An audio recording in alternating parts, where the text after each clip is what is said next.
മനസ്സിലാക്കണം, നമ്മുടെ വിജയത്തിന്റെ താക്കോൽ നമ്മുടെ കയ്യിലാണ്. അതുകൊണ്ട് ആർസിനെ മനസ്സിലാക്കുക, ഉൾക്കൊള്ളുക, തീരുമാനം എടുക്കുക. ഒരു കഥ പറഞ്ഞിട്ട് ഞാൻ അവസാനിപ്പിക്കാം. ഇത്രയും നേട്ടങ്ങൾ നമുക്ക് കിട്ടും. ഇത് ഇങ്ങനെയൊക്കെ കിട്ടാനായിട്ട് നമ്മൾ ചെയ്യേണ്ട കുറച്ച് കാര്യങ്ങളുണ്ട്. ഉൽപ്പന്നങ്ങൾ ഉപയോഗിക്കുക, ജനങ്ങളെ പരിചയപ്പെടുത്തുക. അതുപോലെ തന്നെ ഒരു ഹോം ഷോപ്പായിട്ട് കൂടുതൽ ബിസിനസ് വരുമാനം നേടണമെന്ന് ആഗ്രഹിക്കുന്ന ആളുകൾ ഒരു ഹോം ഷോപ്പ് നിങ്ങളുടെ വീടുകളിൽ കൊണ്ടുവരിക. ഹോം ഷോപ്പിന്റെ ഒരു ഉദ്ഘാടന ചടങ്ങ് നടത്തുക. അവിടെ നിങ്ങൾ ജനങ്ങൾക്ക് ആവശ്യമുള്ള ഉൽപ്പന്നങ്ങൾ കൊടുക്കുക. അവരൊരു പ്രോഗ്രാമിന് കൊണ്ടുവരിക. ആ പ്രോഗ്രാമിന് കൊണ്ടുവന്ന് അവരെ ബോധ്യപ്പെടുത്തുക. ആ ബോധ്യപ്പെടുത്തിയതിനു ശേഷം വീണ്ടും അവരെ പരിചയമുള്ള ആളുകളെ എടുത്തേക്ക് പോയി ഈ ഒരു അവസരത്തെ പറഞ്ഞു കൊടുക്കുക, ട്രെയിനിങ് അറ്റൻഡ് ചെയ്യുക. അങ്ങനെ ഈ ഒരു പ്രസ്ഥാനത്തിലൂടെ നമ്മൾ ചെയ്യേണ്ടതായ പ്രവർത്തനങ്ങൾ നിങ്ങൾ കൊണ്ടുവന്ന ആളുകൾ തുടർച്ചയായി അതിന്റെ കാര്യങ്ങൾ പറഞ്ഞു തരും. അത് നിങ്ങൾ ചെയ്യാൻ തയ്യാറാണെങ്കിൽ പടിപടിയായിട്ട് ആർസിമിലൂടെ വിജയിക്കാൻ പറ്റും. ഇവിടെ ഒരു മല മറയ്ക്കുന്ന ഒരു പണിയില്ല. അങ്ങനെയാണെങ്കിൽ നിങ്ങളുടെ മുന്നിൽ ഒരു മരപ്പണിക്കാരൻ ഇന്ന് ഒരു എമറാൾഡായിട്ട് നിൽക്കില്ല. വളരെ സിമ്പിളാണ് ആർസിയം. വളരെ സന്തോഷത്തോടു കൂടി ഇതിനെ മനസ്സിലാക്കി ചെയ്താൽ വളരെ സുന്ദരമായിട്ട് വിജയിക്കാനുള്ള ഒരു അവസരമാണ്. ഒരു കഥ പറഞ്ഞ് ഞാൻ അവസാനിപ്പിക്കാം. ഈ കഥ പല ക്ലാസ്സുകളും പറയാറുണ്ട്. കേട്ട ആളുകള് വീണ്ടും വീണ്ടും കേൾക്കുന്നതല്ല, അവനൊന്ന് നോക്കാൻ പറ്റും. അതുകൊണ്ട് ഈ കഥ പറയുമ്പോൾ ആദ്യം എന്നെ കൂടി ഒന്ന് നോക്കാനുള്ള കഥയാണ്. ആദ്യമായിട്ട് കേൾക്കുന്നവർ നോക്കാം. ഈ കഥ പറയുമ്പോൾ നിങ്ങളുടെ വിഷ്വലൈസ് കൊണ്ടുവരണം. തയ്യാറാണോ? മനസ്സെല്ലാവരും ഇവിടെ വന്നോ? അല്ല, ഇത്ര നേരം ചിലപ്പോൾ വീട്ടിൽ പോകണം. ഈ കഥ കേട്ടിട്ട് നിങ്ങൾ വീട്ടിൽ പോകണം. ഓക്കെ? ഒരു പുഴ ഒഴുകി പോകുന്നു. ഒരു പുഴ കരയില് ഒരു ആല് ഇങ്ങനെ പുഴയിലേക്ക് ചാഞ്ഞു കിടക്കുന്ന ഒരു ആല് നിൽക്കുന്നു. പുഴ വന്നോ ആല് വന്നോ അതിന്റെ തൊട്ടടുത്തൊരു അമ്പലമുണ്ട്. അമ്പലത്തിൽ ചെറുതായിട്ട് ഒരു സന്ധ്യാസമയത്ത് ഒരു പാട്ടും കൂടി വെച്ചിട്ടുണ്ട്. അപ്പോൾ ആ ഒരു വിഷ്വലൈസ് കാണണം.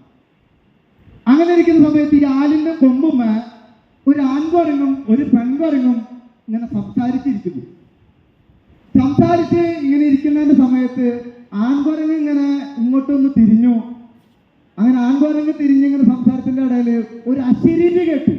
എന്താണ് അശരീരി എന്ന് ചോദിക്കരുത്. ഏതൊരു ദൈവവിളി അല്ല, ആരും കാണാനില്ല. പക്ഷെ ആകാശത്തുനിന്ന് ഒരു സംസാരം. എന്താണ് സംസാരം കേട്ടത്?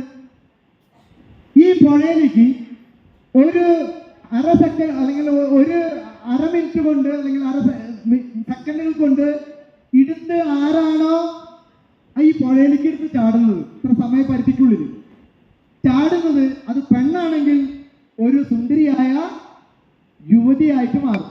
അതായത് ഈ കുരങ്ങന്മാർക്കുള്ളതാണ് ആ ശരീരം. അത് ആണാണെങ്കിലോ ഒരു സുന്ദരനായ യുവാവായിട്ട് മാറും. ഇങ്ങനെ കേട്ട് അപ്പൊ തന്നെ ആൺകുരങ്ങൊന്ന് തിരിഞ്ഞ് എന്താണ് എവിടുന്ന് കേൾക്കുന്നു നോക്കല്ല, എന്തൊരു ശബ്ദം കിട്ടും. ഈ ബാലരമേലൊക്കെ വെള്ളം ഇങ്ങനെ തെറിക്കുന്ന ഒരു ഇത് ബ്ലൂം കേട്ടില്ലേ? ബ്ലൂം എന്ന് പറഞ്ഞാൽ മനസ്സിലായില്ലേ? ഒരു കാനം വെള്ളത്തിൽ വീഴുമ്പോ, ഒരു തേങ്ങയൊക്കെ വെള്ളത്തിൽ വീഴുമ്പോ കേൾക്കുന്ന ഒരു സൗണ്ടാണ് ബ്ലൂം. ആ ബ്ലൂം കേട്ടു. ഈ ബ്ലൂം കേട്ട വഴിക്ക് നേരെ ആൺകുരങ്ങ് മുള്ളിക്ക് നോക്കി. തേങ്ങയൊന്നും വീഴാനില്ല, എന്താ ഇത്ര കനത്തില് വീണത്? നോക്കിയപ്പോ ഒന്നും വീഴാനില്ല, അതിന്റെ ഇല മാത്രമേ ഉള്ളൂ. പിന്നെ നോക്കിയപ്പോഴാണ് തൊട്ടടുത്ത് വർത്താനം പറഞ്ഞിരുന്ന പെൺകുരങ്ങിനെ കാണാനില്ല. അപ്പൊ ആൾക്ക് മനസ്സിലായി ഇത് വീണത് പെൺകുരങ്ങാണ്. ആള് പന്തില്ലാതെ എന്താണാവെന്ന് നോക്കി ആളും എവിടേക്ക് എടുത്ത് ചാടി? ഈ പുഴയിലേക്ക് എടുത്ത് ചാടി. ആദ്യം നീർന്നു വരാരാ? ആദ്യം പെൺകുരങ്ങ് മുന്നിൽ ചാടിയത് പെൺകുരങ്ങല്ലേ? പെൺകുരങ്ങ് നീർന്നു വന്നു. അതിന്റെ പിന്നാലെ ആൺകുരങ്ങ് പെൺകുരങ്ങിന്റെ മുന്നിൽ നീർന്നു വന്നു. ഈ ആൺകുരങ്ങ് നീർന്നു വന്ന് നോക്കല്ല, ഞെട്ടി പിന്നിലേക്ക് മാറി. എന്തായിരിക്കും കണ്ടിട്ടുണ്ടാവുക? ഒരു സുന്ദരിയായ യുവതി മുന്നിൽ നിൽക്കുന്നു. അപ്പോൾ ഈ സുന്ദരി പറയാണ്, പേടിക്കേണ്ട ചേട്ടാ, അത് ഞാൻ തന്നെയാണ്, പേടിക്കേണ്ട ചേട്ടാ ഞാൻ തന്നെയാണ്. അപ്പോൾ ഇത് അവളുടെ സൗണ്ട് തന്നെ. ഒരു യുവതി നിൽക്കുന്നു, ഇത് പേടിക്കേണ്ട ചേട്ടാ ഞാൻ തന്നെയാണെന്ന് ആൾക്ക് മനസ്സിലായി. ഇത് കുരങ്ങ് രൂപാന്തരപ്പെട്ടതാണ് ഇല്ലേ? അപ്പോൾ ഈ ആൺകുരങ്ങ് എന്ത് ചെയ്തെന്ന് അറിയോ? ആള് സന്തോഷത്തോട് ചിരിച്ചുകൊണ്ട് ആളെ മേത്തിക്കും നോക്കിയപ്പോ ഇദ്ദേഹം കുരങ്ങിനെ ഏറ്റിരിക്കുന്നു. പെണ്ണ്, നിനക്ക് എന്ത് ധൈര്യത്തിലാടി നീ ചാടി? എന്നോട് ഒരു വാക്ക് പോലും പറയാതെ. ചേട്ടൻ കേട്ടില്ലേ? ചേട്ടൻ പറഞ്ഞത് കേട്ടില്ലേ? ഇത്ര സെക്കൻഡിനുള്ളിൽ ചാടിയാലാണ് ഇത് സംഭവിക്കുള്ളൂ. അതുകൊണ്ടാണ് ചേട്ടനോട് പറയാൻ നിന്നാൽ ഈ സമയം കഴിയും, അതുകൊണ്ടാണ് ഞാൻ ചാടിയത്. പെണ്ണ, നിനക്ക് എങ്ങനെയാണ് പെണ്ണ് ഈ ധൈര്യം ഒന്നും എടുത്ത് ചാടാനായിട്ട് എന്നോട് കൂടി പറയാതെ? ചേട്ടാ നമ്മൾ എന്തായാലും കുരങ്ങല്ലേ? പെണ്ണ് പറയാണ്, ചേട്ടാ നമ്മൾ എന്തായാലും കുരങ്ങല്ലേ? അതെ. ഈ അശരീരി കേട്ടില്ലേ? ശരിയാ, ഈ അശരീരി കേട്ടു, ഞാൻ ഒന്ന് ചാടി നോക്കിയതാ. ഇനി ചാടിക്ക് ഉയർന്നു വരുന്ന സമയത്ത് ഞാൻ കുരങ്ങന്നെയാണെങ്കിലും, നമ്മളല്ലെങ്കിലും കുരങ്ങന്നെയല്ലേ, ശരിയല്ലേ? പക്ഷെ ഞാനൊന്ന് ചാടി നോക്കിയാ പറഞ്ഞത് സത്യമായിരുന്നു. പക്ഷെ ചേട്ടൻ ചാടി ഇപ്പൊ സമയം വൈകി, അതുകൊണ്ട് ചേട്ടൻ കുരങ്ങനെയായിരിക്കുന്നു. അങ്ങനെ അമ്മായി പറഞ്ഞിട്ട് ഒരു 7-7.5 വർഷം മുന്നേ ഒരു ക്ലാസ്സിന് എടുത്ത് ചാടിയ കുരങ്ങാണ് ഈ നിൽക്കുന്നത്. അങ്ങനെ ചാടി കുരങ്ങിന് എമറാൾഡായിട്ട് നിൽക്കുമ്പോൾ മാസം വരുമാനമായിട്ട് വരുന്നു. വേഷം മാറി, രൂപം മാറി, നടത്തി മാറി, പോസ്റ്റർ മാറി, ഡ്രസ് മാറി, ജീവിതം സന്തോഷമായിട്ടിരിക്കുന്നു. ഇങ്ങനെ ചാടിയിട്ട് ആർസിമിൽ ഇങ്ങനെ ഈ ഒരു കുരങ്ങായിട്ട് നിൽക്കാൻ നിങ്ങൾ ആഗ്രഹിക്കുന്നുണ്ടെങ്കിൽ എൻ്റെ ഒപ്പം ചാടിയ കുറെ കുരങ്ങന്മാരെയാണ് നിങ്ങൾ കണ്ടത്.